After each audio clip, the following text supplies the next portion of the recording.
Bonjour à tous et à toutes. Je fais cette vidéo pour vous parler d'une saga qui, pour moi, a été très importante. Promis, je vais essayer d'être assez brève et de ne pas m'étaler pour rien dire. J'avais laissé un petit indice et je me demande si vous avez réussi à trouver de quelle saga je parlais. Mais on va arrêter de faire durer le suspense. On va montrer de quelle saga je parle. La nuit où les étoiles se sont éteintes. Du coup, là, on a le premier tome que j'ai en format collector. Dans ce roman-là, je suis Finn, qui arrive dans une nouvelle ville, enfin, qui arrive dans un nouveau lycée, qui arrive dans un nouvel endroit. Et Finn est assez détruit parce qu'il y a sa mère qui est en prison, il se perd un peu dans tout ce qu'il ne faut pas, il se perd dans les drogues, dans les bras des filles. Et dans son nouveau lycée, il va rencontrer un groupe d'amis qui va vraiment l'aider à rebondir. Et, euh, et surtout, une personne qui va devenir très importante pour lui, c'est Nate, qui au fur et à mesure va devenir très importante pour lui. Je ne veux pas trop vous en dire, mais c'est vraiment un très beau roman. Si je dois dire des mots-clés, il y a l'adolescent, adolescent, road trip, violence, amitié, romance MM. Du coup, on devine que c'est une romance entre deux hommes que ce roman va traiter. Drogue, drame. Et si je pourrais donner juste mon avis, c'est qu'il est splendide, magnifique. Il est vraiment émouvant et vraiment puissant. Quand je l'ai lu, je ne m'attendais pas à avoir autant d'émotions. Il est écrit par Neil Dorman et Maria Lino. Je précise le nom des autrices. Publié chez Albin Michel. Et je peux tout vous le recommander parce que moi, ça a été vraiment un gros coup de cœur quand j'ai lu ce premier tome de cette saga. Ensuite, tome 2. Alors, le tome 2, c'est un peu particulier parce que c'est la même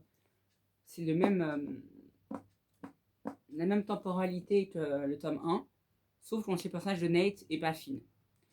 Et le personnage de Nate, on comprend assez vite que c'est un adolescent qui a assez mal dans sa peau parce qu'il ne peut pas être lui-même. Il a beau pour être lui-même avec son groupe d'amis. Avec son père, il ne peut pas parce qu'il sait très bien qu'il n'acceptera jamais son homosexualité. Et son amour pour le théâtre aussi, qu'il voit comme quelque chose de totalement stupide, son père. Et de nouveau, les mots-clés, il y a romance, harcèlement, dépression, théâtre, suicide, road trip. Mon avis, ça va être très bref. C'était encore un deuxième roman. Un deuxième roman, encore une fois, splendide, émouvant, donnant vie à un très bon personnage. Et c'est vrai qu'entre le tome 1 et le tome 2, moi, je me suis plus identifiée au personnage de Nate, personnellement. Parce qu'on peut tous connaître ce personnage qui affiche un sourire, qui dit que tout va bien alors qu'il a un mal-être profond en lui. Et sa rencontre avec Finn va être totalement aussi un peu une bouée pour lui, j'ai envie de dire, parce qu'il va comprendre à quel point aimer aussi quelqu'un véritablement, enfin aimer dans une histoire comme ça est magnifique. Je rebondis aussi pour dire que ça traite sur le harcèlement parce qu'on comprend le personnage de Nate a été harcelé parce qu'il y a des bons dans le passé. Et oui, c'est vraiment un roman que je peux tout vous recommander. Aussi un coup de cœur. Vraiment, j'ai adoré. Et puis à la fin de ce tome 2, j'étais déjà triste de me dire, bon, bah, c'est le dernier tome de cette duologie. Et ben non, parce qu'il y a eu encore 3 autres tomes qui sont sortis et je vous en parlais sans attendre. Le tome 3, cette fois-ci que je recommande pardon, de lire après le tome 1 et le tome 2 parce qu'il se passe plus tard après le lycée. C'est Prières que je fais dans le noir. Et cette fois-ci, on suit le personnage de Jagger. J'arriverai jamais à dire son prénom. Qui commence l'université mais qui est obligé de revenir pour des raisons familiales assez sombres. Et il va se retrouver à son âge à devoir gérer son petit frère et sa petite sœur avec un père potentiellement disparu et une mère qui est à l'hôpital. J'en dis pas plus, mais du coup, il va y avoir tout ce remue-ménage dans sa vie. Et il va retrouver son ancien ami d'enfance, June, avec qui ils sont en froid, avec qui il ne parle plus pour des raisons qui leur sont propres. Vraiment, le personnage de Jagger, je l'avais déjà beaucoup aimé dans les 2 premiers tomes à travers les yeux de Finn et de Nate. Mais avoir ses pensées à lui, son point de vue à lui, c'est vraiment quelque chose que j'ai trouvé magique. Vraiment, c'est un très bon personnage et je l'ai trouvé très bien fait. On comprend qu'aussi qu'il a ses propres démons, que lui, ses démons, c'est surtout par rapport à sa famille et par rapport au fait qu'il est dans une famille très croyante et du coup, ben, les religions impacte un peu la manière de penser de ses proches, parfois. Les mots, on a secret, religion, santé mentale, traumatisme, drame et amour. Et moi, à mon avis, c'est un roman touchant sur des thématiques heurtantes. Comme j'ai dit, je n'ai pas beaucoup de livres qui traitent ce sujet-là, enfin, à mon sens. Et même si j'étais pas concernée dans un premier temps, j'ai vraiment été plus d'une fois émue par le personnage de Jagger et par son mal-être qui se force à cacher parce qu'il a sa responsabilité de grand frère. Mais je peux tout vous le recommander. On parle aussi, je précise aussi, mais on parle aussi de... Comment je pourrais dire ça? On parle aussi de... comment je pourrais dire ça? De ce la religion... Je recommence. De ce que la religion peut porter sur notre regard par rapport à ce qu'on fait. Notamment, si je prends l'exemple d'avortement, on sait que c'est pas du tout bien vu dans certaines croyances. Mais des fois, vaut mieux avorter qu'avoir un enfant et ne pas avoir les moyens de s'en occuper. Voilà, c'était juste ça, je voulais rajouter en petit bonus.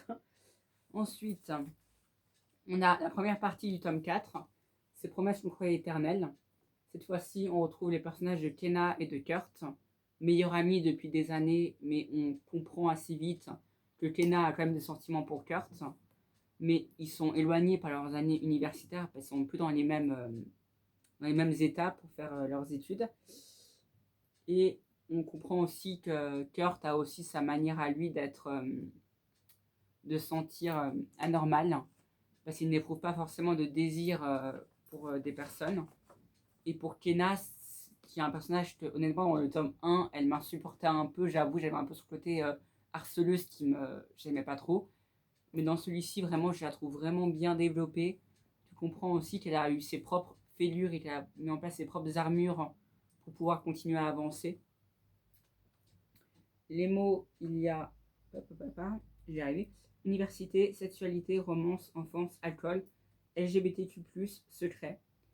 À mon avis, une première partie bien menée qui touche et provoque diverses émotions. Il faut savoir que du coup, dans ce tome-là, on alterne entre les points de vue de Kenna et de Kurt.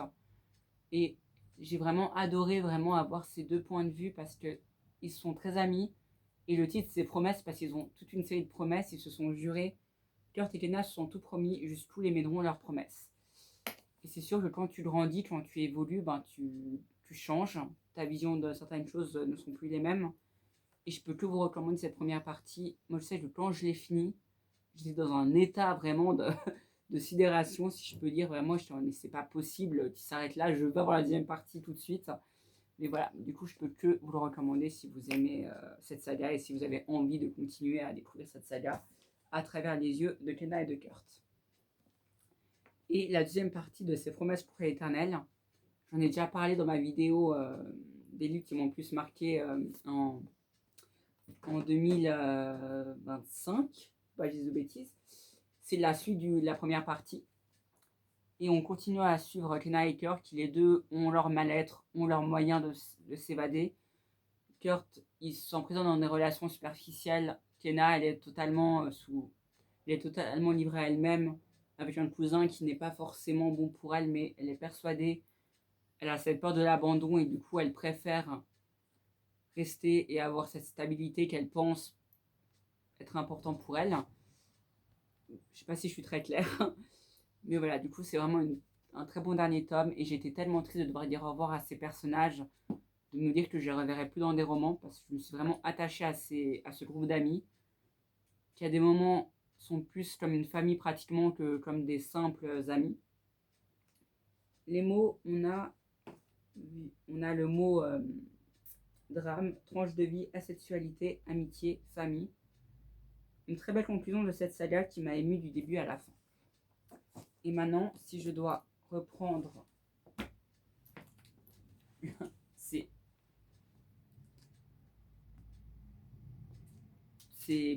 tomes, c'est 5 tomes, je ne sais plus compter, je peux tout vous les recommander. Moi, c'est une saga que j'ai adoré lire.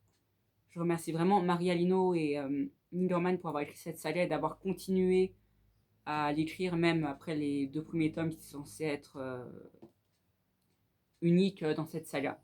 Mais je peux tout le recommander et je vous souhaite à tous une bonne fête à propos du jour où on est. Et je vous souhaite à tous un très bon week-end. Puis on se voit peut-être potentiellement dimanche prochain pour une autre vidéo. Au revoir.